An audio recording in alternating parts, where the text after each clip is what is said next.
Guys, தீபாவளிக்கு ready ஆகலாமா? இதுதான் என் Deepavali dress. நல்லா இருக்கா? முடியை கட்டிட்டு கொஞ்சமாக லிப் பாம் போட்டுட்டு அதுக்கப்புறம் ஒரு நல்ல சன்ஸ்க்ரீன், ஒரு நல்ல ஃபவுண்டேஷன் ரெண்டுத்தையும் மிக்ஸ் பண்ணி ஃபேஸ் ஃபுல்லாக அப்ளை பண்ணாலே நல்லா க்ளோ இருக்கும். எனக்கு பெருசாக லேயர் பண்ணுறது பிடிக்காது. ஐப்ரோஸ் ஃபில் பண்ணிவிட்டு ஐ ஷேடோவுக்கு ஒரு லிப் க்ரையான் எடுத்து யூஸ் பண்ணிக்கிட்டேன். அப்புறம் ஐ லைனர், கொஞ்சமாக ஹைலைட் பண்ணுற மாதிரி காஜல், ஐ மேக்கப் ஓவர். நமக்கு செட் ஆகிற மாதிரி, நமக்கு பிடிச்ச மாதிரி ஒரு லிப்ஸ்டிக் போட்டாச்சா. அதுக்கப்புறமா கொஞ்சமாக பொட்டு வச்சுட்டு, இது ஒரு இன்ஸ்டாகிராம் பேஜ்லேருந்து இந்த ஆக்சசரிஸ் ஆர்டர் பண்ணியிருந்தேன். எனக்கு பெருசாக நம்பிக்கை இல்லை இது நல்லா இருக்குமா நல்லா இருக்காதா அப்படின்னு சொல்லிட்டு.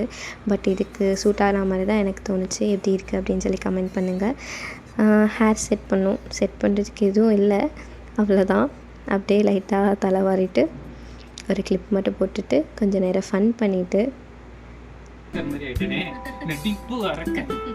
கோயிலுக்கு போயிட்டு வந்தோம். ஃபோட்டோஸ் எடுத்தோம், சாப்பிட்டோம். தீபாவளி முடிஞ்சிச்சு.